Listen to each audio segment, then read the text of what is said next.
Turma, tudo bem com vocês? Vamos lá, primeiros anos, né? Vamos corrigir a nossa atividade da aula passada. Só lembrando que é importante vocês estarem me perguntando, estarem tirando dúvidas, tá bom? Vamos corrigir agora, né? A atividade da aula passada, questão número 1. Qual o papel da igreja na Alta Idade Média? Sobre a política, a igreja exercia algum poder sobre a mesma? Pessoal, muito simples de entender, né? Lembra que eu falei para vocês que a grande questão em si da Idade Média vai ser em si a igreja medieval, que seria ser uma igreja católica, logicamente, mas gostaria então, né, de falar com vocês sobre isso, porque é muito importante que vocês compreendam isso, tá? A igreja em si ela vai ser a roda viva, né, da história na Idade Média. Tudo que acontecer na Idade Média a gente vai estar se referindo à igreja em si. Por exemplo, a questão dos impostos pagos então pelos servos. Pessoal, isso tem muito a ver com a igreja, porque na realidade os senhores feudais, né, as pessoas que eram donas em si, né, das terras, elas tinham que pagar em si alguns impostos, né, e como se fosse dízimos também para a igreja, tá? Então isso é muito importante. Então a igreja ela comandava em si um estado por completo. Então já vou logo respondendo as duas perguntas aqui. A igreja em si ela tinha um papel muito forte porque ela comandava como se fosse um estado. Tanto é que eu mandei um texto para vocês em que vocês viram que os bispos em si comandavam como se fossem regiões, como se fossem governantes, tá? Então é muito importante que vocês compreendam isso, tá? Então a igreja é como se fosse um estado. E se ela é um estado, então ela está acima em si da política, tá? Então ela comandava também a política, tá? Eu tô mandando um documento para vocês e tá tudo bem respondidinho para vocês também, tá bom? Estou aqui comentando com vocês as questões. Sobre as heresias, questão de número 2.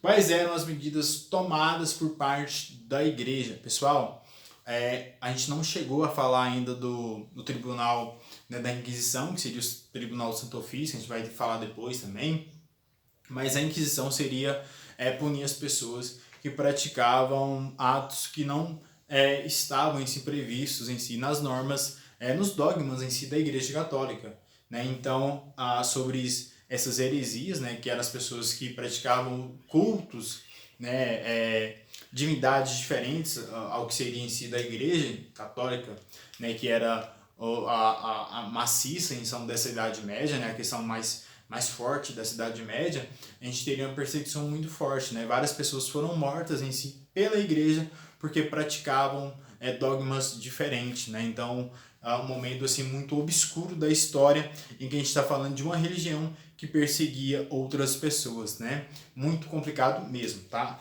Então, as medidas tomadas eram perseguição, né? Mortes, fogueiras. Você poderia também ter a questão de enforcamento em praças públicas, né? Principalmente as mulheres eram bastante perseguidas, né? Por causa de coisas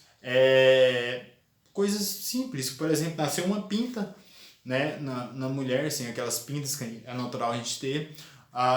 Os religiosos falavam que eram coisas não bem vistas, né, pelo céu em si e eram consideradas bruxas. Então essas mulheres eram queimadas em praças públicas, tá?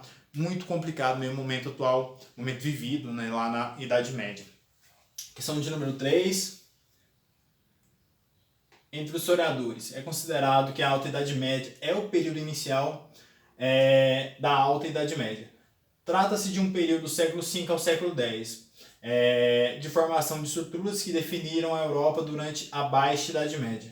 Selecione a alternativa que dê informações sobre a Alta Idade Média. Resposta correta, a letra C. Por que a letra C? Lembra que eu passei para vocês bem no início das nossas aulas, né, sobre a redução populacional?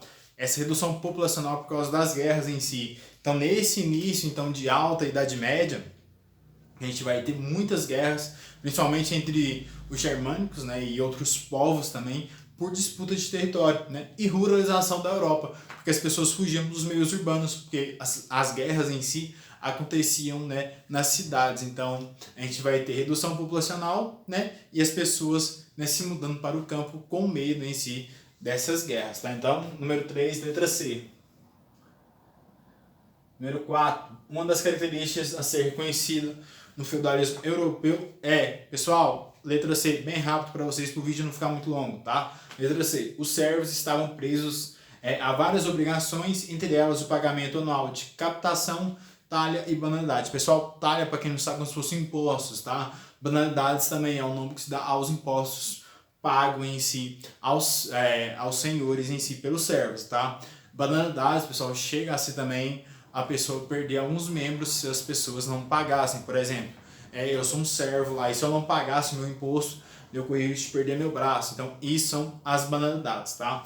Então, a resposta correta é a letra C, né? O feudalismo se aproxima dessas ideias aí, tá? De servidão aos senhores, tá bom? Qualquer dúvida é só me procurar, a gente se encontra.